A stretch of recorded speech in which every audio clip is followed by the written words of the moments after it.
ये है letter to God का पार्ट 2। अगर आपने पार्ट 1 नहीं देखा है तो जाके पहले वो देखना, नहीं तो इसमें कुछ समझ नहीं आएगा। God he wrote, if you don't help me my family and I will go hungry this year. कि उसने लिखा कि भगवान अगर आप हमारी हेल्प नहीं करोगे तो मैं और मेरी फैमिली इस साल भूखे रह जाएंगे। I need 100 pesos in order to sow my field again and to live until the crop comes। तो अब उसने लिखा कि उसने क्या हेल्प मांगी भगवान से, उसने फाइनेंशियल हेल्प मांगी कि भगवान आप मेरे को 100 pesos दे दो। अब पेसोस क्या होता है? करेंसी होती है, काफ़ी सारी अमेरिकन कंट्रीज़ की करेंसी होती है, तो उसको पैसो कहते हैं। सिंगुलर पैसो होता है और पैसोस प्लूरल होता है। तो उसने 100 pesos की डिमांड करी। बाकी मेरे को 100 pesos इसलिए चाहिए जिससे मैं अपनी फील्ड को वापस ग्रो कर सकूं और जी सकूं जब तक क्रॉप्स नहीं आ जाते, because the hell storm. Dot dot dot इसलिए डाली हुई, भगवान है ऑब्वियसली, सब जानते हैं, तो उसने कुछ उसको वापस लिखना ज़रूरी नहीं समझा। और एक और चीज़ हम देख सकते हैं कि ये यहाँ से वहाँ पे लिखा था कि Lencho was an ox of a man, कि वो बहुत ज़्यादा मेहनती था। ये यहाँ से भी प्रूव हो रहा है क्योंकि उसने बोला कि मेरे को इसलिए पैसे चाहिए ताकि मैं अपनी फील्ड को फिर से ग्रो कर सकूँ। उसने ऐसा कुछ नहीं बोला कि भगवान है तो he will do some magic और वो पूरी फील्ड वापस आ जाएगी। उसने ऐसा कुछ नहीं चाहा। उसने कुछ भी अनरियलिस्टिक चीज़ नहीं डिमांड करी भगवान से। उसने रियलिस्टिक चीज़ें डिमांड करी कि भगवान आप पैसे दो उससे, जिससे मैं अपनी फील्ड को फिर से सो कर सकूँ। He wrote to God on the envelope, put the letter inside and still troubled went to the town। उसने जो एनवेलप था उस पर लिखा टू गॉड और उस लेटर को अंदर डाल दिया एनवेलप के। वो अभी भी परेशान था, टाउन में चला गया वो। At the post office he placed a stamp on the letter and dropped into the mailbox। अब वो क्या हुआ, अब वो पोस्ट ऑफिस चला गया, उसने वहाँ पे स्टैम्प प्लेस कर दी एनवेलप पे और उसको मेल बॉक्स में डाल दिया। One of the employees who was the postman and also held at the post office went to his boss laughing heartily and showed him the letter to the God.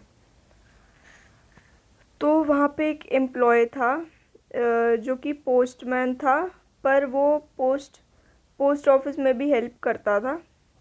वो अपने boss के पास गया खुल के हंसते हुए और अपने बॉस को उसने क्या दिखाया, जो लेटर टू गॉड जो कि लेंचो ने लिखा था उसने वो दिखाया।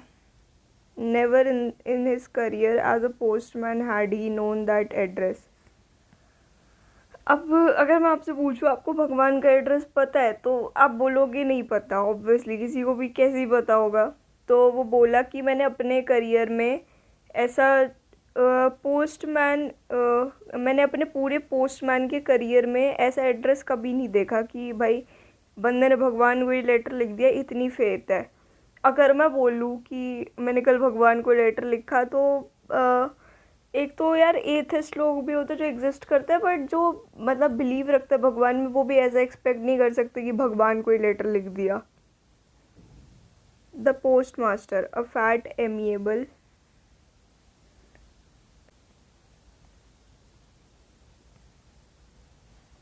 also broke out laughing, but almost immediately he turned serious and tapping the letter on the desk commented, what a faith, I wish I had the faith of the man who wrote this letter।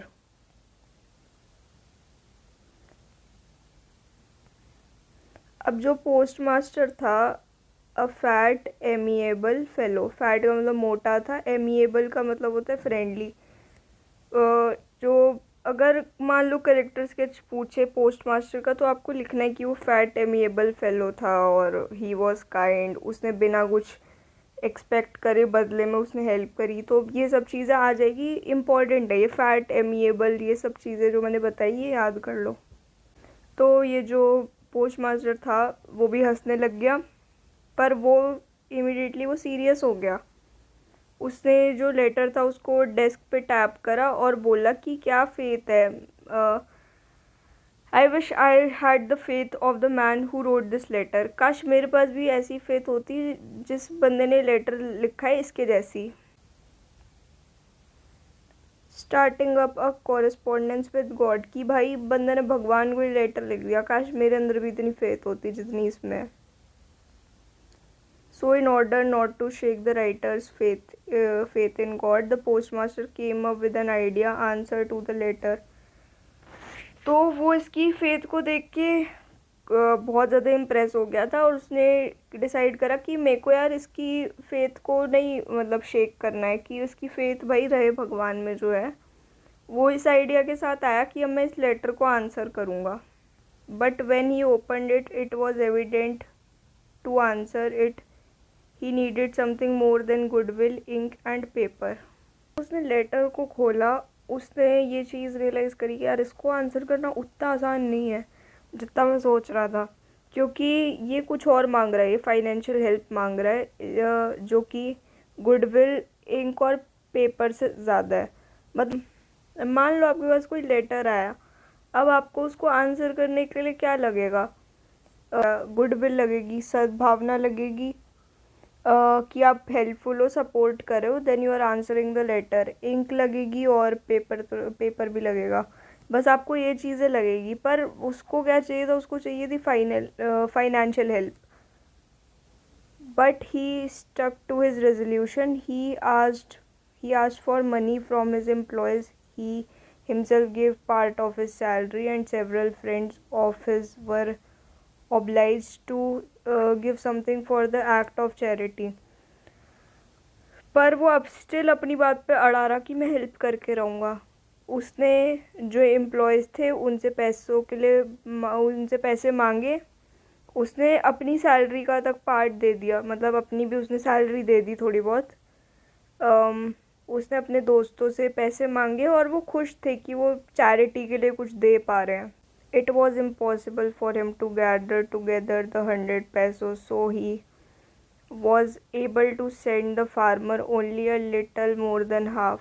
He put the money in an envelope addressed to Lencho and with it containing only a single word as a signature, God. तो जो वो था post master था, उसके लिए इतना बड़ा amount collect करना काफ़ी मुश्किल था, जो कि था 100 पैसोस का।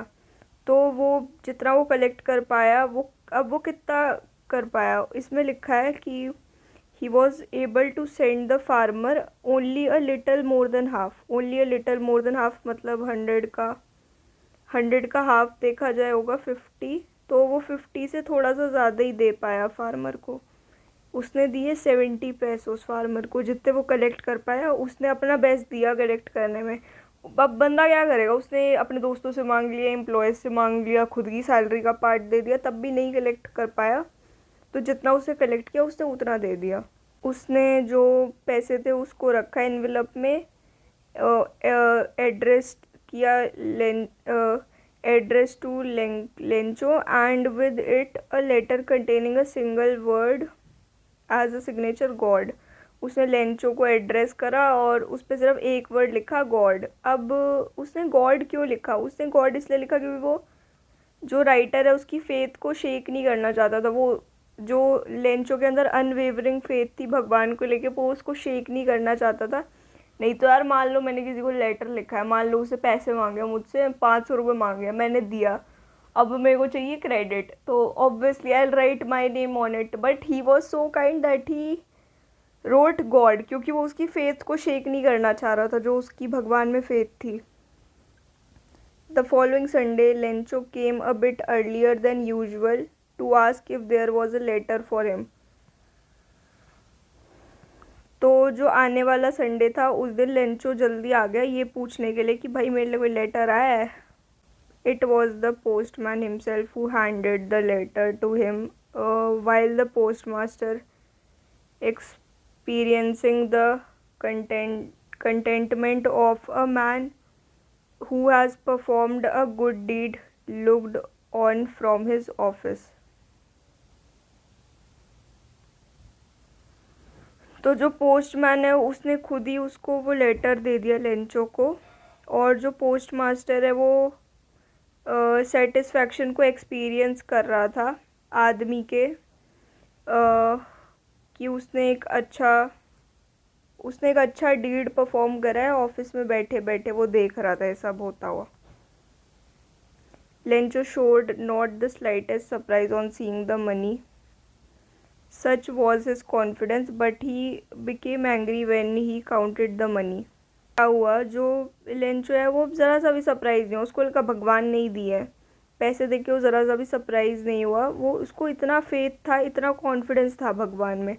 पर जब उसने पैसे गिने कि भाई मैंने 100 मांगे थे, 70 पैसे क्यों हैं, तब वो गुस्सा हो गया। God could not have made a mistake, nor could he have denied Lencho what he had requested. अब वो इतना ज़्यादा श्योर था कि भगवान ने ही पैसे दिए, और भगवान मिस्टेक कर ही नहीं सकते, भगवान की गलती हो ही नहीं सकती है, ना कि भगवान मना करेंगे कि जो मैंने उनसे मांगा होगा। Immediately Lencho went up to the window to ask for paper and ink. On the public writing table he started to write, with much wrinkling of his brow caused by the effort he had to make to express his ideas. अब वो गया, window पे गया, इसके बाद जल्दी से वो एकदम से विंडो पे चला गया। उसने पेपर और इंक मांगी, जहाँ पे मतलब जो विंडो पे एम्प्लॉय बैठा होता है ना, उससे पोस्ट ऑफिस में, तो उसने उससे इंक और पेपर मांगी। और जो पब्लिक राइटिंग टेबल जहाँ पे बैठ के लोग लिखते हैं ना, लेटर वगैरह जो भी वो पोस्ट करने के लिए लिख रहे होते हैं, वहाँ पे उस टेबल पे उसने लिखना चालू कर दिया, with much wrinkling of his bro. मतलब आईब्रोज होती है ना कि मतलब रिंकल्स पड़ जाते हैं, मान लो जब हम गुस्सा होते हैं या हम कुछ सोच रहे होते हैं यूजुअली, तब ऐसा होता है। उसने काफ़ी ज़्यादा एफर्ट करा लिखने के लिए, उसको आइडिया चाहिए था कि वो एक्सप्रेस करे। Caused by the effort he had to make to express his ideas. उसको अपने आइडियाज़ एक्सप्रेस करने थे लेटर में, तो इसलिए वो काफ़ी ज़्यादा सोच के और गुस्से में लिख रहा था। गुस्से में ज़्यादा हो क्योंकि उसको पैसे नहीं मिले थे जो चाहिए थे, और सोच के वो लिख रहा था कि अब क्या लिखना है। When he finished, he went to the window to buy a stamp, which he licked and then affixed to the envelope, which with the blow of his fist. तो अब उसने क्या करा, जब उसने उसको लिखना ख़त्म कर दिया लेटर को, तब वो विंडो पे गया और उसने स्टैम्प खरीदी। विंडो पे गया जिससे वो स्टैम्प खरीद पाए।